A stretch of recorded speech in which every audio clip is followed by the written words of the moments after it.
It's a classroom in any town, USA. The hum of fluorescent lights, the impossibly slow tick of the clock, the squeak of chalk or whiteboard marker, depending on your age, as two dreaded words appear at the front of the room, a phrase that can send a shiver down a school-age spine. Pop quiz. You dig around in your desk half-panicked, and there it is, your one silver lining to an otherwise disaster of an afternoon. A pencil. Hexagonal, sunshine yellow, maybe with bite marks, maybe freshly sharpened.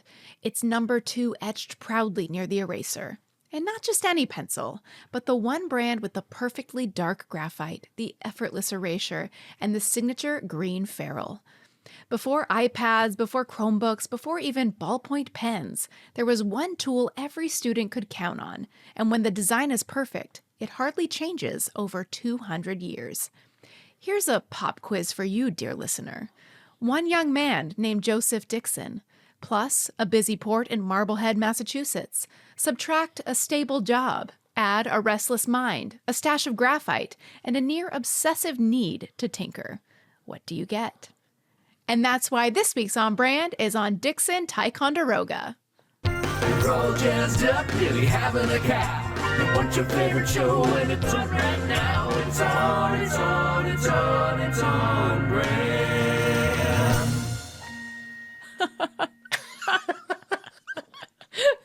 Welcome to On Brand with Jon and Marisa. Hi. What? You forgot how we do our hi. I said, hi, I'm Jon. Hi, I'm Jon. Hi, I'm Marisa.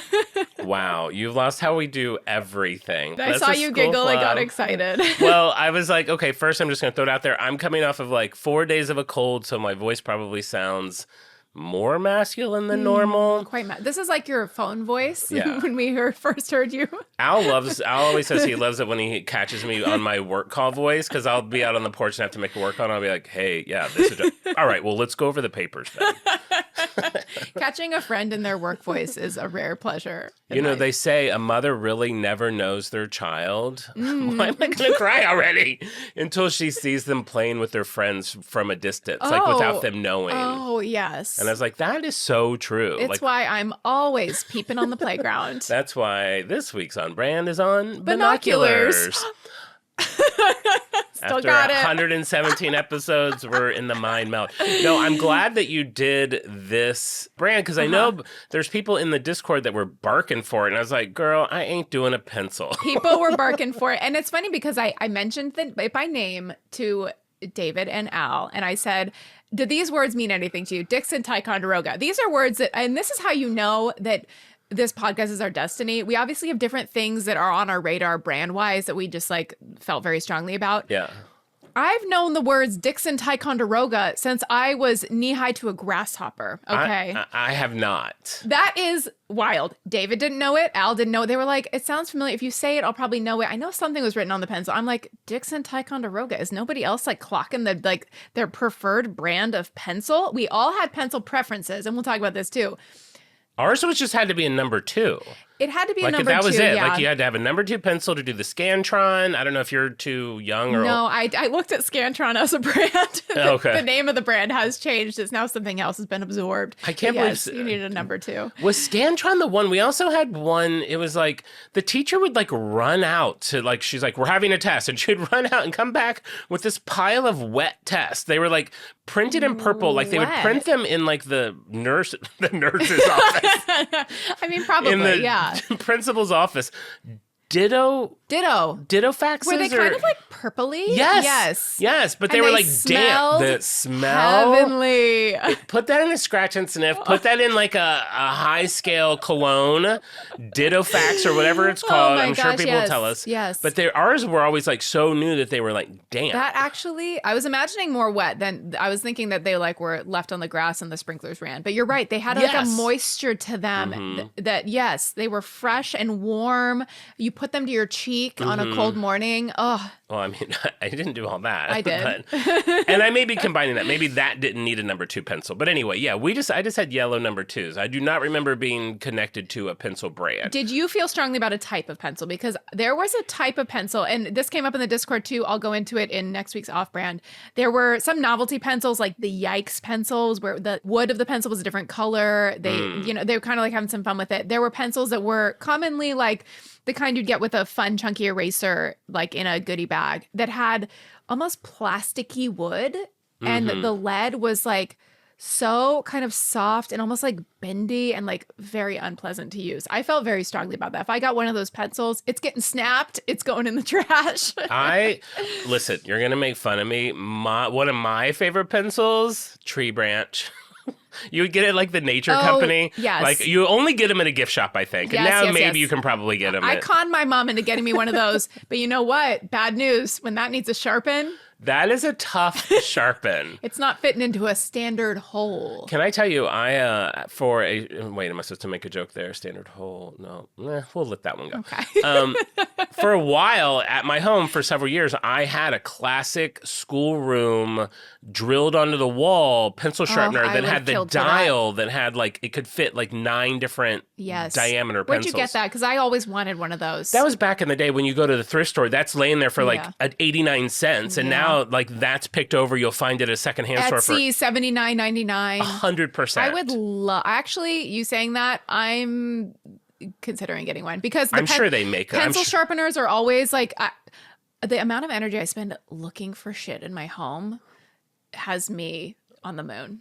This house, I wish we had a time-lapse camera on this house because you come here during the day. Oh my like sometimes God. I'll pop in unannounced. Like you guys may not even be here. I just like pop in and get one of my Cokes out of the fridge. And like it looks like this place will look like a tornado. We hang out every Friday. Yeah, and it gets straightened up. Usually, now we're deep enough into the children. Like you show up on a Friday, it may not be there yet. But most of the time, like Friday, it's like all clean. So I'm like, oh, the house is just always clean. I try to, like when David gets home from work, and sometimes I put it in the kids. I'm like, we need to have the house looking nice before Daddy gets home because I went around and I didn't even know where to start yet. It was making me laugh. I was going room to room and I just took pictures of every room because I thought this will be sweet. Sometime when I'm like looking back at when my kids are grown and won't call me back, I'll like look back on this and go, oh my, remember when the house, I go in the bathroom, the water is nearly overflowing. It is dyed with food coloring. So it's like your neon bathtub yellow. is another world. I introduce a couple things that are controversial. I introduce food into the bathtub because I can't get my kids to sit down and eat for a goddamn meal. I may have mentioned this before. I do a thing where I'm a funny lady and I throw vegetables and fruit at them in the bathtub and they eat. It's like I come in and I go, and I throw like blueberries at them. That's funny. In the bathtub. And then they eat them all. And then they go, Mom, there was just a weird lady here. She threw fruit at us. And then they're like, do it again. And so there's like watermelon rinds. Then I'm raising my hand because I need to pause this for a second. You have been repulsed by some things I said that I consume at times. Yes. You're feeding your children out of their own filth water. Bath fruit, yeah. Bath fruit. They're fish and blueberries out of the bathtub. I just think it's funny that you will feed them out of filth water. Sure. But no, that's great. That's fair. cool. Yeah, it's absolute mayhem. So the idea of a pencil sharpener, like if I could screw more things to the wall, I think that would actually be very appealing. A pencil sharpener permanently like screwed into the wall is of high appeal to me right now. I highly suggest it. And a permanent bottle opener. I don't even open that many bottles, but a wall bottle opener is great too. I would love, a wall of things that are commonly misplaced, tethered to the wall if it needs to be a long string. Like, for example, scissors. I get like a pack of 12 scissors every 3 months and somehow they disappear. I will put a scissor on the wall with a 12-foot string if you need scissors. You're going to be like one of those places where like everything has a yardstick like taped to it. Like you go to some weird bathroom in a gas station, they're like, here's the key. And it's like it's a spatula. Yeah. You know what we had in school, speaking of school, a toilet lid. Like a toilet seat with a lid. For the bathroom key? Yes. That's embarrassing. It's embarrassing, right? Yeah, you have to carry that around. What about the weaker children like me? I was thinking just how humiliating it is to like, you have to like take a crap at school and now you have to like carry it. And the dumb kid doesn't realize that's not the bathroom, so he just goes in the hall and sits on that. It's really embarrassing. It's really embarrassing. You're probably not allowed to do that anymore. I gotta say, I am not a fan of the things that bathroom keys. Like I feel like that thing itself becomes so disgusting. It's like I'm touching that as like tink as possible. I agree. And they always look so gross. I usually just leave it in the door. Like when I don't bring it in with me. As little contact as I can. I unlock it and just let it dangle while I pee. I mean, I really will go so far out of my way to avoid using any kind of public bathroom. I would talk about this on Doughboys episode. I got some flack for it. I can't believe cars don't have toilets. I feel like at this point, I can't believe you got flack for that. I mean, why wouldn't everyone want to drive around in their own urine and feces? That's not the point. The point is that in this era where cars do everything, that the most Lady Gaga herself, if she has to pee and she's on the road going to the next venue in a limousine. She has a bathroom she's in a RV? Yeah, she's in a trailer. Yeah, exactly. So they'll put that technology in a car so that Lady Gaga or the common woman. Wait, do people like Lady Gaga still travel by trailer? They probably fly everywhere, right? She's not like on the road. Are tour buses? Are tour buses still a thing? For smaller, sure. Yeah, or equipment maybe. Those you're not gonna like send a bunch of drums through like Taylor Swift claim. Iconically paid her traveling stage very well. Really interesting. Yeah. You didn't hear that? No. You didn't hear that? No. Where am I hearing? How well Taylor Smith? Oh my God. Oh my God. You're the news lady. Ow. Insert the clip. I did that last time too. I called her Taylor Smith. Taylor Smith. You're the news lady that called her Taylor Smith. Yeah, she did the Eras tour, which I don't know if you know the Eras tour. I've heard of that, yeah. I saw it 3 times. Uh-huh. So it was such a huge tour. When she was in Cincinnati or wherever, there's a complete second set at the next city setting up, so she can there's just always one bouncing. And her like, I don't know what they're called, transportation team roadies? I don't know if that's right. Whatever they're called, they worked so hard. She gave them all like $100,000 to $150,000, $200,000 tip with like a letter saying just how much she appreciated them. That's great. And for these people, like, I mean, that's life-changing amount of money. For sure. So many artists don't even acknowledge it. So that's what Taylor Smith did. You care about when artists acknowledge the people behind the scenes. And we'll get to that when I talk about Lady Gaga, which I may not do on the show, so I'll just say it now. At the end of her concert, which I recently saw, she did full credits at the end of it. A screen of credits, like you're at a movie. Why not do that? Why not do that? I always feel really proud, and I judge other people, at the end of like a play where they go like, and the people in the booth or the whatever, the light, or I give it my all, and then people are already reaching their purse. I'm like, how dare you? How dare you? How dare you? I did. When I first moved to LA, I felt like we had to sit through once I started working in the industry, I felt like we had to sit through all credits of films. To acknowledge the entire team. Like, these are my people, so I see you, and I want you to know that. I've kind of lost The kid is there sweeping up the popcorn. You're like, excuse me. You wouldn't have a job if it weren't for these 300 folks. Yes, so you sit and you watch their names. Yeah. You read them aloud. Yes. Yeah, I did. I don't now. Shall we chat pencils? I mean, should we get into it already? I don't know. Do you have anything else to talk about? Do you have any other pencil thoughts? My sister stabbed me with a pencil as a kid, and I still have a scar. Really? From a pencil? From a pencil. Can you get lead poisoning? I hope I learned that. I am about to pull the heck over. Pull over? This is a pull over episode? I'm feeling pencils. We're going to clip. We're going to clop. I'm just about to say, I'm just going to offer one bombshell. Just stay pulled over the entire time. About to offer a bombshell that will blow everybody's mind, as a blue mine. Pencils have never, not once, any time in history contained lead. The reason I'm not reacting is because when you said that, my soul left my body. I was a shell of a human being. I can't believe what you've told me is real. I can't wait to learn more about that. I guess I'm ready to get into pencils. I was going to talk about very briefly talk about my super Hollywood weekend. I will do that on Off-Brand. Great. So and Lady Gaga as well. Lady Gaga's part of that. But just in the Cliff Notes version, the weekend that I just had before I got sick, Friday, thanks to my wonderful friend, our friend Shep. Yes. Fan of the pod, gave us a pair of Gap socks on our first episode because we did the Gap. Like, such a lovely man. Gifted me a ticket to Lady Gaga. I somehow, because I'm John, weaseled my way into VIP access. So Friday night, I'm VIP at Lady Gaga. Unbelievable night. I can't even describe how great it was. But again, I'll go into that more on Off-Brand. Or no, I already did that on Off-Brand because Off-Brand's going to come out. So right. I already talked about that on Tuesday on Off-Brand. Go back in time. And then Saturday, I found myself at a celebrity game night. You can't say who, can I'm not you? going to say No. who. My basic instincts are telling me not to say who it was. I'm going to slowly cross my legs and think about if I should reveal that. And wait, I forget. Are you wearing panties today or no? I don't have panties on, but I'm still going to cross my legs. And maybe I'll tell you later.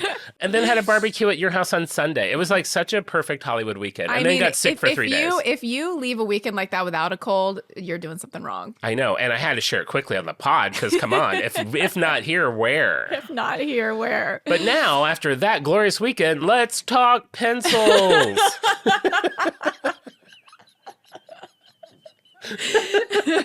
Good point. Touche. Well, John, the word pencil is partially derived from the Latin word pensillus, which means little tail. That seems like a disease. I'm sorry to tell you, you have pensillus. Girl, I know. It would be your penis fell off is from pensillus. My penis is a pensillus. You said little tail? Yeah.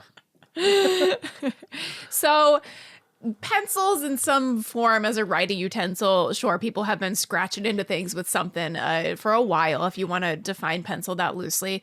Pre-1500s, people are using styluses made of lead, bone, or metal, scratching onto papyrus or parchment or wax tablets, but nothing would be like what you think of it, where it's like a strip of a string of graphite encased in like a string in wood.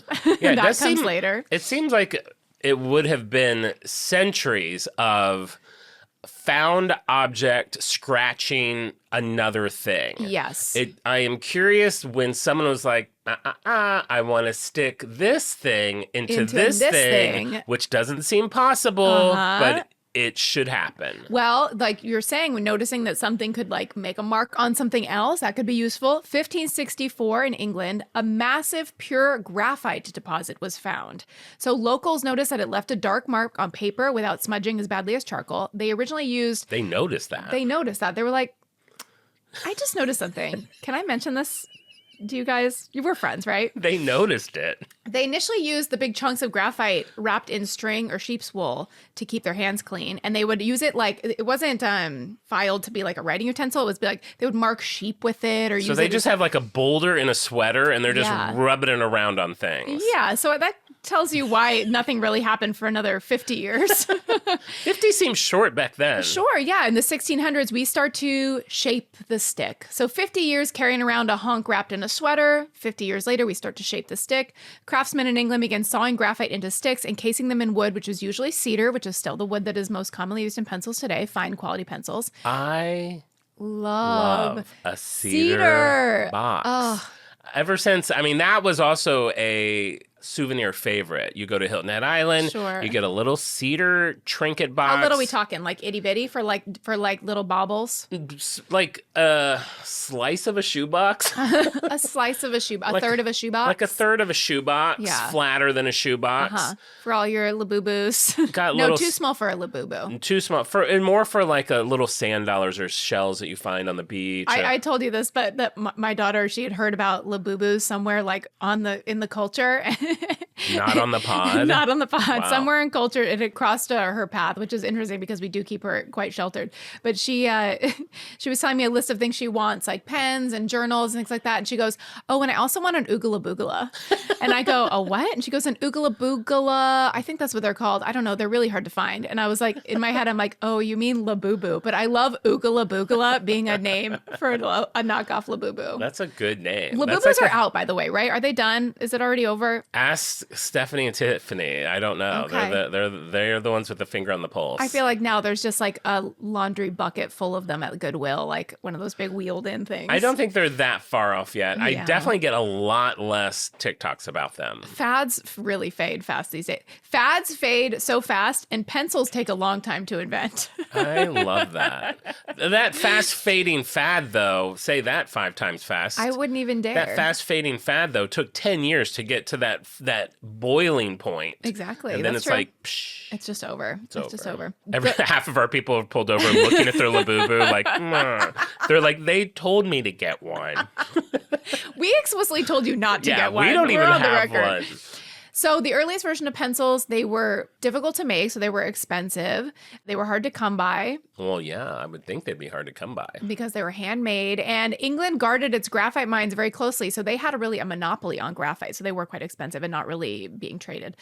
Now in the 1700s, continental Europe, they didn't have pure graphite. So the inventors mixed powdered graphite with clay and fired it in kilns to make pencil lead. So the term lead, it's unclear really like when that misnomer kind of was created. Some people said like, oh, the graphite was mistakenly called lead and like they just kind of went with it. But it was so shocking to me because what we were told as kids, and I was stabbed with a pencil and I feel like my mom took me to the doctor to get checked for like lead poisoning. I'm sure she did. Because the word on the street in childhood was they used to make them out of lead, but then like they realized kids were getting lead poisoning, so they changed to graphite. That is what I had believed to be fact. If I was on Who Wants to Be a Millionaire, I would have lost the big prize. Wow. Because I was shocked to learn. Confident. I was that confident. Yeah. And I think we all were. if you're listening, I mean, yeah, I hope you're pulled over. Otherwise, your whole family has perished. There is a list of things that we have been lied about. You know what? Gum doesn't stay in your tummy for 7 years. You know what? Walking under a ladder is just walking. Crossing your eyes, they won't stay that way. Step on a crack, your mom is fine. Can you imagine how many mothers would have broken backs? Oh. Right now we're in the middle of the pod. You're like, oh. Darn crack. So this method of mixing graphite with clay was kind of perfected by Nicolas Jacques Conte in France in 1795, which allowed pencils to be made anywhere and be in varying levels of hardness. So the harder a pencil is, the lighter it is, and the softer the lead is, or the graphite. It's called lead just commonly in the business. So if I say lead, don't get confused. All right. It's always going to be graphite. That was 1795. That was so 1795. We're So now, like, 202 years away from the movie of Titanic. They're still kind of starting to get on the scene as Titanic is just a glimmer in the boat designer's eye. By the 1800s, they started to be more mass-produced. As literacy rates grew, so did demand for affordable pencils. I love things that are super cheap now, like knowing their journey. Like salt now, it's like you could get free salt for the rest of your life. Like nobody's paying a lot for salt. That's such a good point. If the price of salt goes up, we're screwed. Or like rice. Like I got like a 40-pound bag of rice from Costco for like $4. Yeah. I couldn't even unbelievable. tell you what a pencil costs these days. You don't have to buy pencils. We have enough No. pencils now to last us forever, I assume. You think we have enough pencils to last us forever? Mm-hmm. When was the last time you bought a pencil? Interesting question. Interesting Okay. question. Why? Does Home Goods sell pencils? Wait, can we pause? Sure, always. Okay, John is returning from his car, which is an extension of the storage unit. If you live in Los Angeles and you can see where John's parked, you'll get a sneak peek into this madman's mind. Interesting question. As we all know, I love my Facebook Buy Nothing group. We do know this, yes. Like a month ago, someone posted on there, does anyone want all these vintage pencils? And I said, sure. I never got around to picking them up. The guy wrote me this week and was like, I still have these if you want them. So yesterday, I went over and picked up all these pencils. Don't look at me like, why? But I just wanted to go through them. Look at all these cool pencils. So it's been a while since I've bought a pencil. Is there a Dixon Ticonderoga in there? Look at all the yellow pencils, see if you can find one. I'm sure there is. We'll look for one and try to take a picture with it. But man, I love that smell of like wood and not lead. That's okay. This box of pencils is the size of a shoebox. If we're using shoebox as the national measurement, it's almost the size of a countertop pebble ice machine. Yeah, no, but I'm not going to keep this on my counter. I'm going to go through this, see what I want. I mean, I just found a gold pencil. Okay. What are you using the pencils for? What do I use anything for? Great question. What do I use anything for? But these are my adventures. Other people go on trips. I go down the street and get other people's trash. That's great. That's great. So just to kind of set the stage where the culture is at, pencils are still most popular in Europe because that is where there is the most graphite. That's where the pencils are just like the most popular. Can you explain graphite? Did you already, it's like when you said they found like the world's Yes. largest like graphite thing, is it just like It's a mineral. it's just a mineral? Yeah, the side of a mountain, a graphite, what do they call it? Like a ribbon or something of graphite. So it's in the ground in the earth. Okay. It's like Yeah. Earth is like all of a sudden a Ben and Jerry's pint and there's like a Exactly. graphite ribbon. I am on a big Ben and Jerry's kick right now. Really? Yes. What flav? Well, I mean, gosh, I've had a lot lately. Cookies and milk, which is chocolate chip cookies, or a lot of cookie mix-ins and a lot of which they all are, cookie mix-ins and ribbons. The Tonight Dough, Jimmy Fallon's greatest contribution to the world and the culture, is not his career. Definitely It is not his comedy. ice cream. No, he's great. The Tonight Dough is a fantastic flavor. It has like cookie dough and like Oreo ribbons of like crunched up chocolate cookie. There's so much going on in a Ben and Jerry. Like your spoon digs into something and you're like, it's like will be the size of like a golf ball. And you're like, I don't know what I'm about to bite into. I feel like I'm constantly disappointed in the mix-ins. I'm Really? always getting not by Ben and Jerry's. Okay. Just whatever I buy. I'm Charlie Brown. I'm just always like, mwah, mwah. There's like no ribbon. You'll be like, I thought there'd be more ribbon, or Right. like a little too much ribbon. You can never have to have too much ribbon. I could get oops all ribbon and I'd be like thrilled. Just a pint of caramel. Yeah. Yeah. Then Ben and Jerry's is there's like more mix-ins than ice cream. You're like trying to find ice cream to like wash down the cookie dough. I have to stop getting Trader Joe's. I think so. Yeah. I think so. Okay, so pencils are not really on the scene in America yet. They're not the most popular writing utensil. And now we're going to go into the story of, I'd say a man, but really the story starts with a boy who's only 13 years old. He was born in 1799 and his name is Joseph Dixon. So he lives along the waterfront in his native town, Marblehead, Massachusetts. And this was the scene of his inspiration for his lifelong work. He spent quite a bit of time at the harbor watching ships arrive and depart from Marblehead's busy port. So I'm going to set the scene for you. So we're at a busy port in Marblehead, Massachusetts. The gulls are squawking. The horns are blaring. Oh, I don't have to do the things Al can. Al can put it in. Off-brand, we have to do our own sound effects. That's true. That's true. We don't have the budget for sound effects for that. Squawk, squawk. So you have squawking, you have horns, you have clamor, you have ropes, chains, whatever sounds you might hear. Pier sounds. At a busy port in 1799. Well, actually, this year he was born, 13 years after 1799. Autumn 1812 in Marblehead, Massachusetts. The smell of salt clung to everything.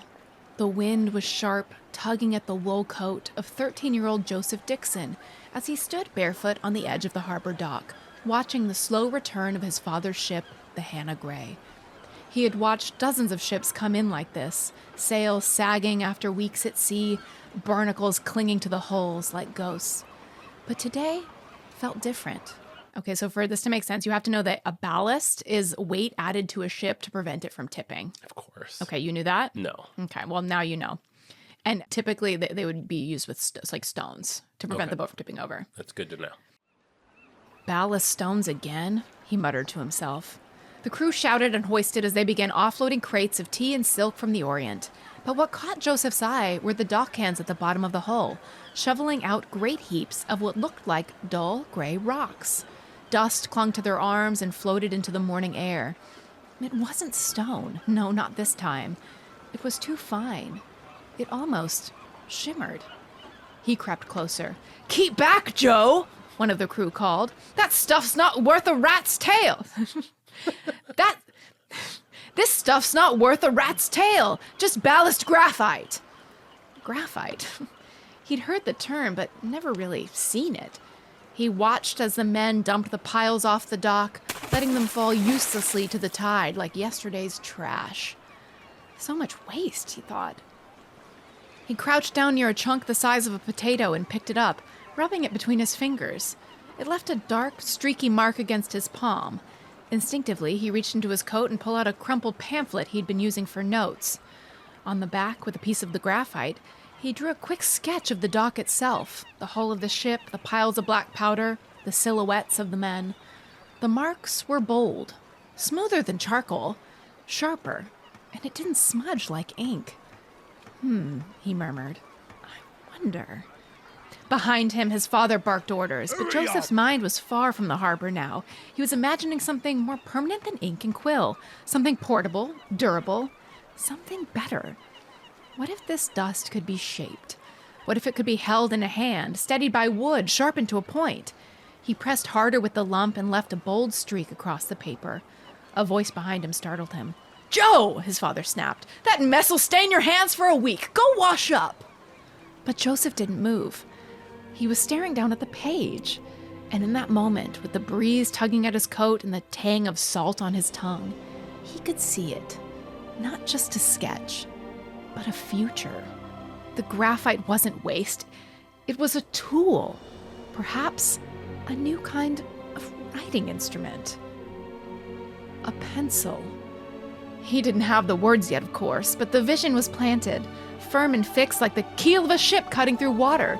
Years later, that spark would fuel a lifelong pursuit that would change the way Americans wrote, sketched, and learned. But for now, he just looked down at that dust on his fingers, a smile creeping across his face. Thank you. That was beautiful. Thank you. That really put me there. Now I know how the pencil came to be. So that day at the docks, seeing that graphite sparked something in Joseph Dixon that never left his mind. He developed a lifelong obsession with pencils. Okay, there's worse things to be obsessed with. At age 13, he started to create his first pencil prototypes by baking the graphite in his oven at home. And then finally, with the help of a chemist and a cabinet maker, Dixon fashioned his first crude pencil. It wasn't the world's first, as we know they had gained some popularity in Europe, but it wasn't popular in America in early 19th century, where quills were still the number one writing utensil. So Europeans, as I mentioned, they had been refining pencils since the 1500s, but Dixon didn't grow up with pencils. So for him, this was pretty new, and to him, this was kind of a novelty. It didn't really have a market. But Dixon did not give up. So the War of 1812 stopped the British import of graphite. There was not a demand for pencils at the time because Americans, they weren't really ready for it. But Dixon, he was obsessed and fixated on bringing pencils because he believed that they had the potential to change the way Americans write forever. So while there wasn't a demand, he had his prototype. There wasn't a market for him to launch into some kind of business with this. He studied other things like printing and medicine and chemistry, but he always had pencils in his mind as the thing that he wanted to make his mark on the world, so to speak, pun intended. 10 years after his first introduction to creating pencils, he was 23 years old. He married Hannah Martin, who's the daughter of the cabinet maker who helped him with his first prototype. How cute is that? I mean, you're already seeing a movie. Mm-hmm. Timothy Chalamet aged down via CGI. I love it. And then aged up at 23. So the early attempts at the pencil, they had the same resistance. No one seemed to want them. Experimenting with the graphite, they stumbled upon something that was more viable, something that had a more common use that people would understand, which is stove polish. So he realized that he could use this graphite that he was using for his pencils as a very effective stove polish, which there was a demand for and there was a market for. It's similar to Play-Doh, how it was used to clean wallpaper. Right. So people are like, we have quills, we're fine with them. We don't need pencils, but stove polish, that is something we always need. So great. So now he's able to use graphite, something to kind of help him make a living. So it was marketed as Dixon's Stove Polish. It became a hit across the country, and it helped to bankroll his dream of pencils, pencil production. Wait, so how does it clean a stove? It's like kind of abrasive, maybe. It's like a paste. It doesn't mark on the stove? No, I mean, at that time, stoves were made of like cast iron, so it could effectively like scrub cast iron without like damaging it. Yeah. Even with, as time went on, better tools, better production, pencils were still kind of his side project. He got a lot of success creating crucibles, which I never heard. Do you know what a crucible is? I know the play. I know the play. I never saw the play. You didn't? I know the name of the play, The Crucible. Interesting. It's about witches. Yeah, I thought it was about something like occulty. It's about accusing girls of witches. Wasn't Demi Moore in The Crucible? Is that... I don't know. The substance. That's a different podcast. There's a lot of podcasts. I'm sure there's a podcast about the crucible. So crucibles were vessels, graphite vessels that were used to melt metal. So they were so strong that they would not melt even if they contained like boiling hot metal. Are you looking up if Demi Moore was in The Crucible? She was. Okay, great. Oh, wait, is that her? Oh, God. God. Or is that Winona Ryder? It's Winona Ryder. In the picture, it could have been Demi Moore. At that time, all those ladies looked very 1996, 1 year before Titanic, it could have been anybody. Could have been anybody. Except Kate Winslet, because she was busy doing... She was in pre-production. She was getting fitted. She's, going through a lot. Uncomfortable with her body, but wanting to really... Is this her time to rise as a star? Can she go topless? Can she go topless? In a PG-13 movie? Okay. I'm willing to do whatever you say, Jim. So the crucibles, which is a graphite vessel used to melt metal, became his real breadwinner. This is apparently, there's a huge market for this. People are melting metal all the time for steel production because there's the Mexican-American War going on in 1846. There's a boom in U.S. iron and steel production. So you need these big, heavy vessels made out of graphite to hold melted steel. It's like so irrelevant to how life is now. Maybe crucibles still exist. Maybe for you. You don't have a crucible? I'm picking one up today on Buy Nothing. Nothing would surprise me less. Used crucible.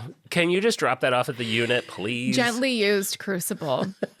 So he moved his factory in 1847 to Jersey City, New Jersey. He scales up his manufacturing of crucibles, stove polish. He's still dedicating a small part of his production to pencils. How the hell does this end up being a pencil? This guy's everywhere but pencils. He's very determined, which, I mean, the gumption on some people. And we always talk, we're like, how quickly we would have given up. If it's like, I would have set up one day of pencil sales, like my pencil stand. And if I didn't sell any pencils, I'd be like, well, I guess we're just not going to get pencils in America. Yeah, I'll move on to something else. Go hungry. I would think like maybe his jobs would have been like he was somehow like a deforester, like he cut down trees or like, worked with the wood and then like fell asleep and fell and some of the graphite stuck in the wood and then something. Something like that. No, he was just a man who saw a need for a new writing utensil that nobody else saw. And so these are the numbers for his first year in business at his new operation in Jersey City. By the end of his first year, he had made $60,000 from crucibles. Okay. So is that adjusted for inflation? If it was, he would have made $2.5 million from crucibles and lost $5,000 or $211,000 in pencils? In pencils. So either way, whether it's $5,000 or $200,000, he's in the hole on pencils. I mean, you know what? I'm thinking The Crucible 2. Do you think we can get Winona Ryder in? Completely different story. It's all about the pencil. The invention of the pencil. I love it. So now it's 1866. It's during the Civil War. Union and Confederate soldiers are looking for an easy way to write letters back home from the battlefield. Sure, they don't want to carry around an inkwell and a quill. What is the perfect utensil for writing from the foxhole? A pigeon foot. A pigeon foot.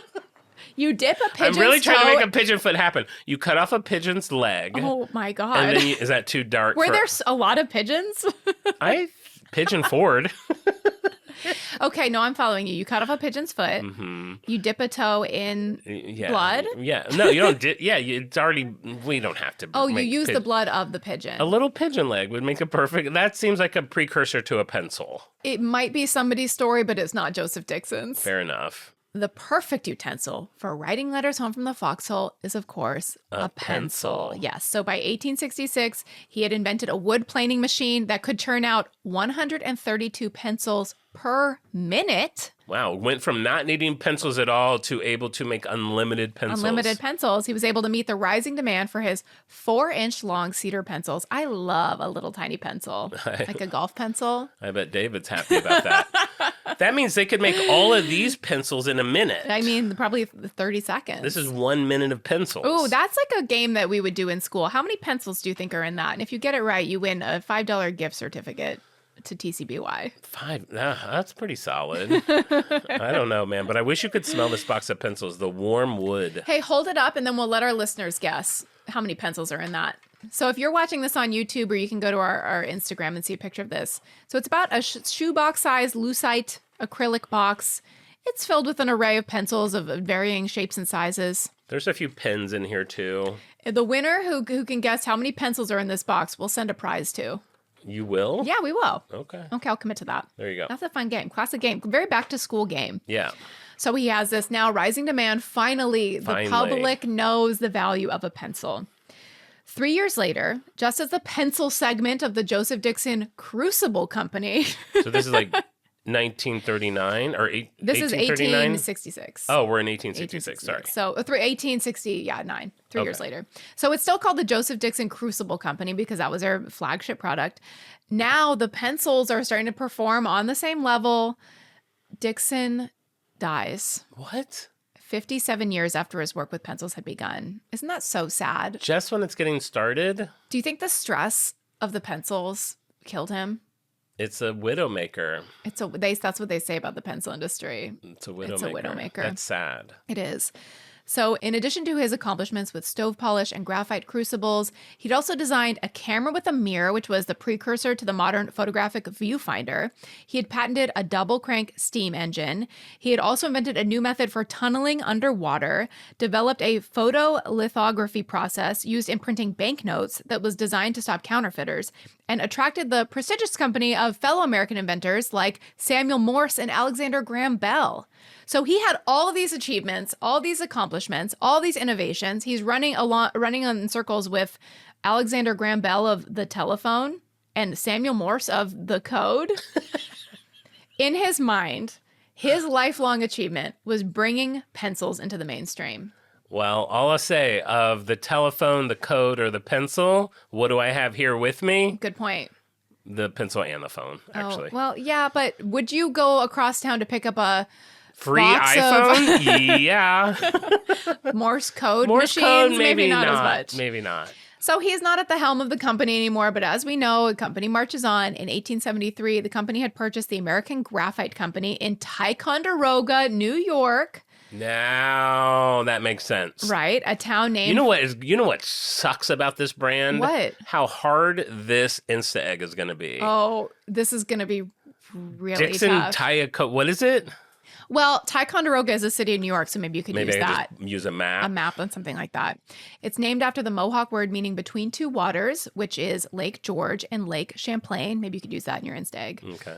Pencil production is on the rise. So while he died in 1869, very sadly, by 1872, the Dixon Crucible Company was making a staggering 86,000 pencils per day. Wow. Erasers were added to the pencils in 1876. I was going to ask when the eraser found its way on there. That's earlier than I would have expected. I would have Really? thought that would have been in the 1900s. Interesting. And actually, that does make sense because the little separate pink eraser is so iconic that you can imagine that those two were going hand in hand for hundreds of years.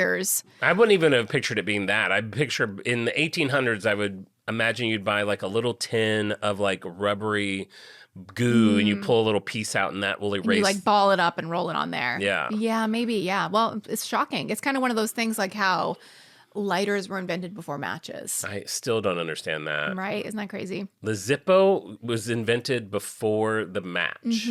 Makes no sense to me. That will be a really exciting episode someday. I did Spoiler. love an eraser, like those neon erasers that you could add to your pencil. Oh, like a fun, whimsical one? It kind of looked like an A-frame house. Like Oh, yes. I know what you mean. like yeah. a little triangle one. Yes. When your eraser inevitably wore down, if you were No, prone to I mistakes. I put it on pre. I wanted to keep Really? my eraser mint.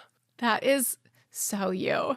Keep the eraser mint. Use the neon You one. put the little eraser, you put the pencil eraser in a storage unit to protect it from the elements. Let's be honest. I never use my eraser because I don't make mistakes. Believe that. 1913, yellow number 2 becomes iconic. The Ticonderoga pencil was introduced. So the Ticonderoga is a type of Dixon pencil. The pencil was originally manufactured with a brass ferrule, which is the metal part that attaches the eraser to the pencil, but it was temporarily changed to green plastic due to metal rationing during World War II. Always World War II and the rationing. It impacts every brand. Some brands soar, some brands sink, some brands pivot like this, but to plastic. I mean, I know you don't like to beat it over the head, but 1913, it came out in 1913. Yes. 1 year after the Titanic sank. So on the desk of the captain, iceberg straight ahead, Yeah. if there was a pencil on his desk, which I'm sure there was for making notes and figures about course. the route, it wasn't yellow. It wasn't yellow. We should actually watch the film to see what color the pencil is. Oh, because no. if there is a yellow pencil in Titanic, And I have to email Jim and be like, hey, you might. I hate to bring this up now, In the next Blu-ray release of Titanic, you're going to have to make go in and that tinker around. Yellow pencil green. That's a really good point. In 1919, they had some fun ads that came out with ad manager John J. Leckie. Got to shout him out by name for his family's legacy. He hired a number of famous American artists to create paintings depicting heroic deeds tied to Fort Ticonderoga, which is the town that the pencil was named after, as well as nostalgic images of the pencil itself. Perhaps most notably, Norman Rockwell painted several ads for Ticonderoga pencils, including a work called His First Pencil in 1919. Norman Rockwell. He's a favorite of ours. Gosh, I've mentioned it before. I went to the Norman Rockwell Museum on a leaf peeping tour. I was the youngest person in the museum by 80 years, and it was the greatest afternoon of my life. It is fall. The leaves are brilliant. Orange, red, crisp in the air, cider in your hand, apple in your pocket. And you are looking at a 12 apples in your car. 12 apples in your car. Ziploc bag of Norman Rockwell something's in your back pocket. I did leave with a jigsaw puzzle. That will be the most splendid afternoon of your life. God, there was nothing better. Yeah, that is Americana at its It finest. truly is. I love his advertising work. It's just, I feel like ads, just like the amount of work and craftsmanship that went into creating a print ad like that. I mean, now it's just like... It's like old Coke ads too. Yes. I mean, they were like painting. They like actually were artwork. They were artwork, and like they'd be worthy of like hanging like full scale, like 5 by 6 feet in your loft apartment downtown. Yeah. You think somebody's gonna like put an ad for a Dasani water bottle 6 by 5 feet in their loft? Dasani, God, no. It's like sewage. It's like your kid's bathwater. That's probably where they bottle it, out of your bathtub. You know, I do have a delivery. I don't know where it's going, but a man comes with a funnel. Next week, Dasani's like, bunch of empty we're bottles. introducing blueberry flavored bath or Did you see Dasani the water. color of the bath right now? I can't look at it. It's like It's literally blue. the enamels. It's the whole thing. There's like so many toys. There's a lot going on. There's a lot Well, going and there's on. like non-toys. There's like spatulas Yeah. and tubs and bowls and garbage. I know. If you We have got to kids, keep you know. the kids happy. 1943, Dixon sponsored a series of radio ads, dramatic announcements called Ticonderoga's Famous Radio Minute. So they were radio programs that were part history lesson, part newsreel, which is kind of what we do, designed to both entertain and inform. The company produced a total of 53 programs. We're kind of like a radio minute. Yeah, we're like, that is very much like us. I'd say we're heavily influenced by Ticonderoga's famous radio minutes. I like so. that. And this is also, I now just have so many dates constantly going through my head because of this pod. Yes. So that's happening 3 years before In and Out starts. Our dream is to have a master timeline. It is, my God, if any Yes. brand freak really wants to tickle my toes. Because that would be so sad to go, oh, while this is happening, this is also happening across the country. Somebody's I do that in my pointing head. animal style. Yeah. I'm like, okay, so right now, the chicken at the World Fair, In and Out has just opened their first drive-through. Yeah. Yeah. The first swatch. First swatch is Yeah, I hitting know. the There's so scene. many dates swirling for you. It's really fun. I'm like Rain Man. 1957, Dixon starts to acquire some other companies to kind of expand what they do. They acquired the American Crayon Company, adding Prang crayons and tempera paints. Praying? Prang. Oh. I've run across a Prang in my day. I've seen a I'm Prang. very brand loyal to Crayola, so I wouldn't. Who isn't? I wouldn't thought sully. Prang was an overseas crayon. I think it's just kind of I don't want to say a crappy crayon. Okay. It's the Hydrox. It's the Hydrox. Probably the first crayon. First. But not the most famous. First, but not the best. Yeah. This is so cute. And I have pictures of this I'm going to share in the supplementals. 1963, for their 50th anniversary, the company created a do-it-yourself pencil kit. I'll show you a picture of this. It is so darling. Make your own pencil? Make your own pencil. So it's a metal tin, and the writing in it was like, the instructions are written very like cheekily and just like with a sense of humor. So these were sent to dealers, newspapers, and others as part of a year-long campaign to commemorate the pencil's anniversary. The DIY kits are highly collectible to this day. I couldn't even find them on eBay, but I found pictures of them from the Ticonderoga social media where they shared them like from their own personal archive. A metal tin that came with like the paper and then the pencil without the lead in it. I'm picturing like they just basically repurposed like a 1950s cigarette roller.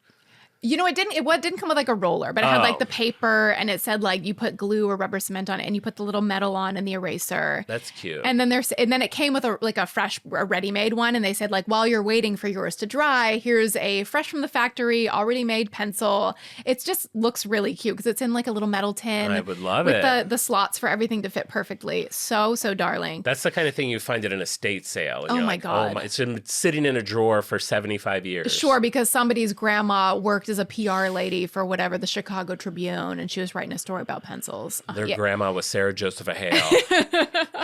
I'm sure she has her sticky little fingers in the world of pencils somewhere. Even if we don't know how she's touched or impacted an industry, Well, she has. this guy's feeling kind of similar. He had his hand in a lot of more things than I would have thought. I'm wondering if everyone listening to this like knew that Dixon was like basically an Einstein. Yeah, right? I only ever associated Dixon really with trains. Yeah. Isn't that like a big train name? Well, yeah, but I know. We're familiar with someone in the Dixon family a from family that. friend, yes. Is that Dixon the same as this Dixon? No, it's a different Dixon. Oh, different Dixon. This is like, he didn't come from a lot, and he just was a 13-year-old being obsessed with inventing a pencil. It feels like... I don't know if there's a lot of good inventions coming out of 13-year-old boys these days. Yeah, but I do feel like at least kids I'm around, like my nieces They're crafty, and your kids, like they're super creative. It's like there's a fork in the road. They're either like vaping and making OnlyFans, or they're like inventing and creative. You'll know which kind you have. And if you've encountered one or the other, you can tell pretty quick. I feel like you might have gotten one of each. There's a lot of vape. Is that why the bathwater is that color? Is it somehow like the vape liquid has bong water dribbled? Maybe. Oh God. By 1982, the company merged with Bryn Mawr Corporation and finally adopted the name Dixon Ticonderoga Company, formally tying the iconic pencil and the corporate entity together. So at that point, it was only Dixon, but they were most famous for their Ticonderoga pencil. So you have to put that in the name of the company. It's their claim to fame. Oh my God! I just figured out the Insta egg. What? What can I say it here? Well, yeah, it'll already come out. Okay, so what if the Insta egg is... People might like a peek behind the process. This is how my brain works, because I'm always... And then sometimes it clicks. Okay, this might be perfect. Okay. A yellow pencil laying on a map. The point is pointing to whatever that town is. Ticonderoga. And then Dixon is scrambled on the pencil. Oh, great. That's so great. then you get both of them in. Great. I love it. People will either be like, oh my God, this is my favorite pencil, or like, I've solved it, but I've never heard of this place. I feel like most people I'm going to have to help a lot of people on this one, and it's going to shock. Maybe if they, as long as they say pencil, I'll just give it to them. Hold my calls, Mabel. You're going to be in bed that whole day. Yeah. Answering freaks. By the early 2000s, global competition began to disrupt the U.S. pencil making market. Cheaper imports coming from China and Mexico impacted Dixon's U.S. production. And computers. Of course, the computers are coming in, and they're stealing the share of the pencil market. I mean, how often are pencils, like, you as an adult, how often do you use pencils?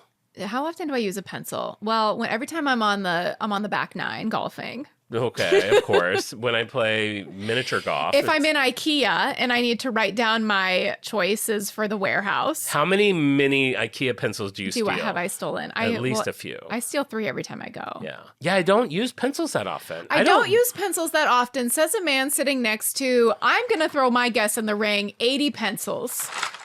You think this is only 80? You think it's You look more? at things like this and they do the count and it's like 600. I don't know. We'll see. Well, I hope everybody gets their guesses in. I write 1 check a month and that's in pen.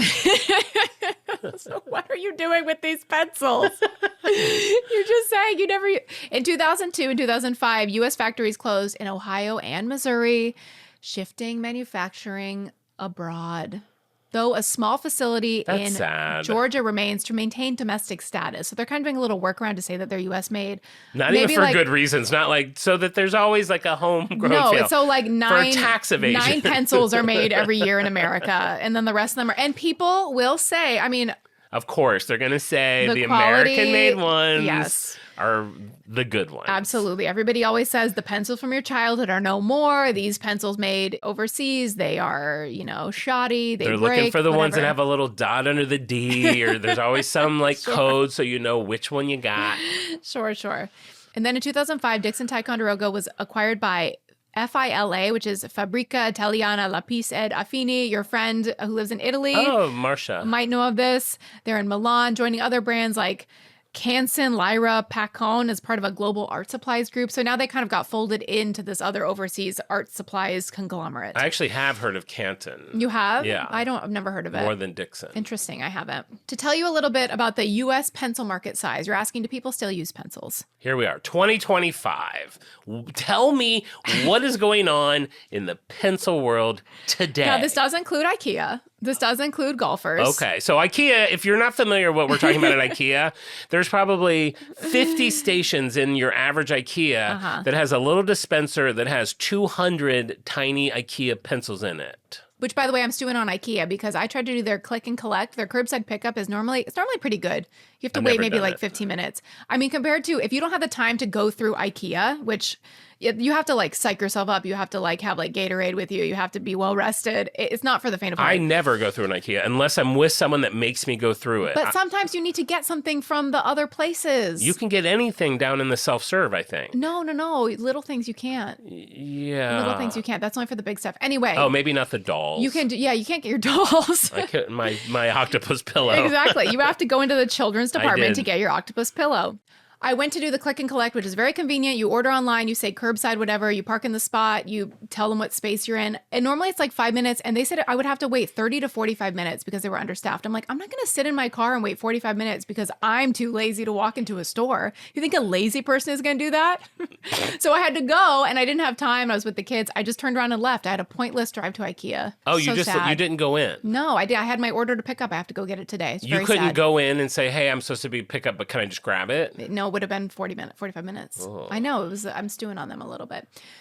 Pencils at IKEA are there with little paper rulers so you can write down any measurements or write down what number item you have that you need to pick up from the stockroom. You know who else has tiny free pencils? Lottery. Lottery. There's little lottery pencils. Oh, like in like a in liquor store? I don't know. I just see them. I've seen them. You take? I have one. I don't take like a lot, but A lot. It would be I'd crazy probably to take a I lot. bet if I see them, I take 2. I don't take like 30. I don't don't like empty the whole vessel into my messenger bag. That I would like be crazy. a Obviously branded not. thing. Well, I mean, yeah, sure, okay. I want a lottery pencil. Yes, I want an IKEA pencil, of course. Dixon's share of the pencil market, 50%. Okay, so $1.5 billion. They're still the pencil king. Yeah, 1.5 billion is their estimate of their pencil sold. Congratulations, Right. Mr. Dixon. Their latest revenue reported as of 2024, 730 million. I'm not complaining. Sounds like I'm getting my Christmas bonus. Better not be a pencil. Their main revenue sources, the Ticonderoga pencil and the Oriole pencil, which is another one of the Dixon pencils, art supplies, educational tools. They're doing very well. We don't need to worry about them. Don't need to worry about them at all. Fun fact, children's author Roald Dahl. Do you know Roald Dahl? Of course. Okay, Roald Dahl. He's well known for his love of Dixon Ticonderoga pencils. He was from the UK. He even had them specially shipped to his home in the UK after discovering them while living in the US.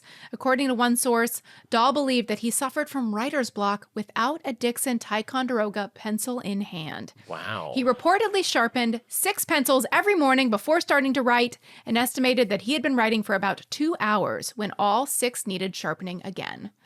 That is actually a very fun fact. Thank you. I thought that was a very, it's even like, it's a cute fact. That's much better than if you took all the Dixon I can never say the word, pencils, lined them eraser to tip. Yeah. They would circle the moon who cares amount of times. I thought that was pretty cute. That's That's pretty it for Dixon Ticonderoga pencils. I'm curious to hear everybody's thoughts. I'm curious if you're brand loyal to the Dixon Ticonderoga. John, is Dixon Ticonderoga on brand for you? Let's see. We have an ambitious young boy. We have the use of is it a replenishable mineral? I think there's plenty. Is it still even a mineral? Is it now just is it just a man-made thing? There's plenty. It's graphite, yeah. It's not like helium. It's not taking away from like heart machines. I don't think it's used in heart machines. Okay. Well, I'll need to know before I can fully dedicate.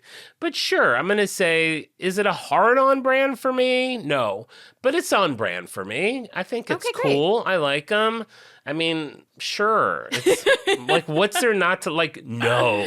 Well, it's also classic and iconic in the same way that I feel like the number 2 pencil, the yellow, the green, the pink eraser, there's something kind of almost pop arty about it. If you're a super fan of Dixon Ticonderoga, they do have some very cute merch in their store. They have socks that look like pencils. They have a big throw for your bed, which feels like slightly psychotic. Maybe a teacher gift for a chilly classroom. They have a lot of fun pencil merch, mugs, and things like that. I would love a 7-foot pencil just leaning up in a corner. I do see you with a giant pencil. Yes. Yeah. I do. So yeah, on brand for me. What about you? I feel like it's a no-brainer. It's a hard on for me. I've been brand loyal since I was a kid. I didn't know that there was any other way to be, which I feel like is the best kind of brand loyal. It's like, you don't know Dixon Ticonderoga? I've been uttering these words, since I was in 2nd grade. I still can't even say Ticonderoga. Well, that is very fun. What a fun second back to school brand. Yeah. Because now I know I just made it up, but school brands do rock. They do rock. They for sure rock. Very fun. Well, thank you very much for sharing. I actually have a couple brand newses because we haven't had those in a while. Lay it on me. Today, August 8th, okay, we've already said goodbye. We've had the in memoriam. Okay. We went and visited. We went to the closeout sale. Yes. But today, August 8th, Nashville, Tennessee, Bed Bath and Beyond Home has a store opening. Bitch is back. Why? It is back, and they are accepting the old coupons, which I think is funny because that's going to really show you who is more like me. That's true, and yes. didn't throw away coupons for the last 2 years. They said, we thought it would be nice to see like who's so nostalgic for it that they've kept these coupons. Yeah. They're now owned by a different company. They're kind of reimagining the store where it looks, from the pictures I've seen, it's trying to look more, maybe a little more cost plussy, like more a bigger focus on home stuff, where it's not just like this whole half of the store is just gadgets. I think those things are still in there, but they're just trying to be a little more modern. Interesting, because my question is, like what's different now? Like, is reimagining the store something the old company could have done, or you really just need like fresh eyes? Because places like that, you can definitely see a difference in the stores that try to put a lot of energy into the shopping experience. And Bed Bath & Beyond had a certain kind of like treasure huntiness that some people like that Aldi, Costco treasure hunty thing where everything is kind of chaotic. And you're always finding something you didn't know you needed. Like, wait, this does what with eggs? I didn't know that I needed that, but let me try that. But then there's a conscious effort by some stores where you go in, it's like, oh, they set up a little vignette where, here's the couch with the little side table and the lamp. And like, you can kind of imagine this in your home. It's less about like digging through a pile of rubble to find something nice and more of like it's being presented to you. Like, this is how it would look in your kitchen. Yeah. Interesting. Yeah. Well, I'm booking a flight now. I mean, see you there. I wrote to Christine, Nashville, who I mentioned. You said? Nashville. You They're and me planning would have fun in Nashville. I would rock that town. I'm confident I would also rock that town. I would be eating pulled pork until my eyes popped out. They're planning on opening 5 stores, I think, in the Nashville area, with plans to open 75 more stores with cities TBD. Oh my gosh, okay. So they're going in with a plan. Great. We heard it here today. Let's see what happens. And on a sadder note, we won't play the in memoriam music yet because, as we know, we don't know exactly what bankruptcy means. This is the second time they filed for it. But Claire's Boutique has filed for bankruptcy. That is, I don't know if you have any connection. That's where I got my first gay earring. And this was back in the day. If you got your ear pierced on your left ear, you were considered a homo. Right ear was cool. I think I was bold enough to do my left ear, or I did both. I don't totally remember. Both is kind of like you're you could take the right one out if you want to signal that you're gay. Exactly. Yeah, depending on where you go. I was in a Claire's a week ago. Were you? Yes, it was my first time in a Claire's in a while. And was that the same day as the Crocs day? It was the same day. It was a big day. It felt a little sad, I want to say. It felt like the lights were dark. Maybe they hadn't paid their power bill. Like the lights were dark. It just, there was nobody else in there, a couple employees. We couldn't even really find anything. I mean, I don't know. It was like, I wasn't really feeling like super inspired, especially since so many other stores do that thing, like the fun jewelry, the fun whatever. No, but the other stores do that so well now that I'm like, I don't know. I don't know if Claire's has a place. Yeah, you don't need a specialty store to do that at this point. Yeah, there's so many other fun stores that are just killing it in that regard. Fair enough. Well, we'll stand by and see what happens to Claire, and we'll cue the music if they decide to dim the lights. Is Claire Joanne's daughter? I was thinking that too. I was like, don't be a store with a name right now. Even though Michael seems to be thriving, but that's probably because he's a man. Yeah, probably. It's a man's world, baby. I'm kidding, of course. I Sure. support all store genders. Fictional characters. All right, well, before we go, you know what we got to do. Give our shout outs. To our Freaks of the Week. Okay, so just so you know, there is going to be an extra Freak of the Week this week because I got so excited when I was doing the pre-spins. I usually do 4 and then record 1 live. I did 5, so now there's going to be 6 because I was just having too much fun spinning the wheel. If you don't know how you become a Freak of the Week for the pod, every Wednesday on our Instagram story, I post a little puzzle called an Insta Egg. If you solve that puzzle, I will send you a little freak badge to let you know that you got the puzzle right, and I will add your name to our Wheel of Freaks. I spin that wheel 5 times, and every week we pick 5 Freaks of the Week. So the 6 special people this week are Eric Make a Mess, also known as Eric Butterworth.